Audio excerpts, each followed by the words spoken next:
Bem-vindos ao Dica do CDB. A dica de hoje é no artigo 3º do Código Penal, que diz: a lei excepcional ou temporária, embora decorrido o período de sua duração ou cessadas as circunstâncias que a determinaram, aplica-se ao fato praticado durante a sua vigência. Vamos compreender então aqui o artigo 3º do Código Penal. Ela vai tratar aqui de duas leis. O artigo 3º vai tratar de duas leis: lei excepcional e lei temporária. Vamos lá, lei excepcional e lei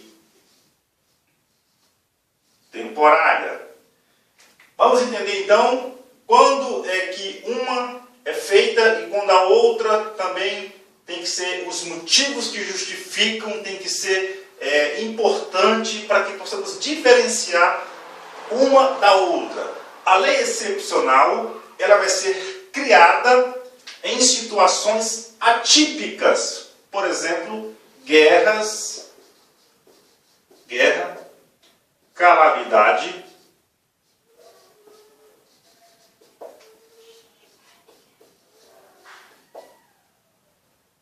e a lei temporária.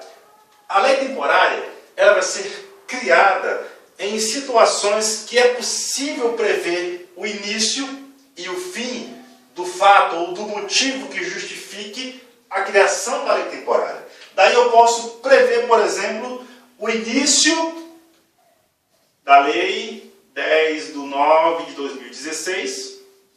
E aí, vamos passando o tempo. A lei vai até o dia 10/9/2017. Por quê? Porque o motivo que justificou a criação da lei, ou o fato, é um fato previsto, ou um fato possível de se prever o início e o final dele. Daí eu posso dizer o início e o final da lei temporária. A mesma coisa eu não posso dizer da lei excepcional, porque guerra e calamidades, ou outras situações, etc., por exemplo, e a gente não pode prever quando vai cessar ou quando vai terminar. Então eu posso prever apenas o quê? Prever apenas o início. Vamos colocar aqui 10/9/2016. E o final, enquanto a guerra ou a calamidade não terminar, então a gente também não pode encerrar a lei excepcional, porque depende do término da guerra ou da calamidade. Então é uma incógnita aqui. A gente não pode prever o final da lei excepcional. A diferença básica é essa, da lei excepcional e lei temporária. Tranquilo? Vamos então compreender então aqui a parte B do artigo 3º, que diz: aplica-se ao fato praticado durante a sua vigência. Temos então aqui novamente as duas leis, lei excepcional e lei temporária. Então, foi criado a lei temporária ou a excepcional no dia 10/9/2016. Passou-se aí, por exemplo, também um ano. E a lei deixou de existir, os seus efeitos jurídicos deixou de existir no dia 10/9/2017. 2017. Vamos então compreender então a aplicação da parte B do artigo 3º. Vejam só, nesse período aqui, a lei tinha força, a lei estava em vigor. E os crimes praticados durante a sua vigência, tanto na lei excepcional quanto na lei temporária, a parte B está dizendo o seguinte: os fatos praticados na lei excepcional e lei temporária, mesmo cessando as circunstâncias ou o período de sua duração, vai ser aplicada aos fatos praticados aqui. Então a lei vai ser aplicada aos fatos praticados na lei excepcional e temporária.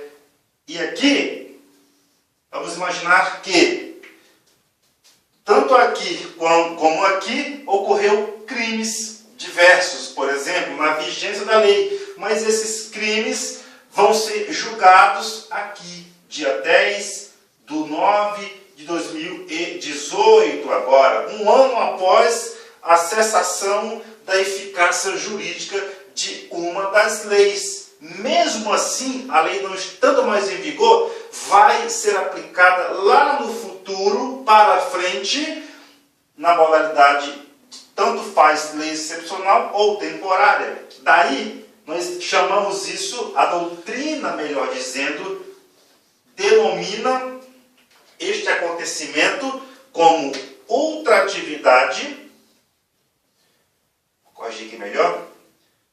ultratividade da lei penal. Então, vejam só, a lei já não existe mais.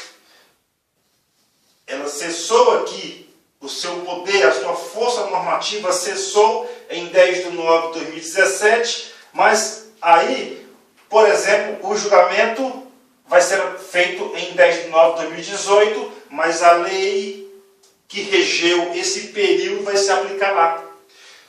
Ocorre que a ultratividade é uma espécie da extratividade da lei penal, assim como a retroatividade da lei penal. Nós sabemos que a Constituição ela proíbe a retroatividade da lei penal, mas a exceção é quando a retroatividade, ou seja, quando a lei for retroagir, ela tem que ser benéfica, ela tem que trazer alguma condição de melhoria ao agente, ao culpado, etc. e tal. A ultratividade ela vai para frente, mesmo a lei não estando mais em vigor. Beleza? Agora, por último, tanto a doutrina, ela traz uma discussão acerca da constitucionalidade do artigo 3º do Código Penal. Por quê? A primeira corrente vai dizer que é inconstitucional. E a outra vai dizer que é constitucional. O quê?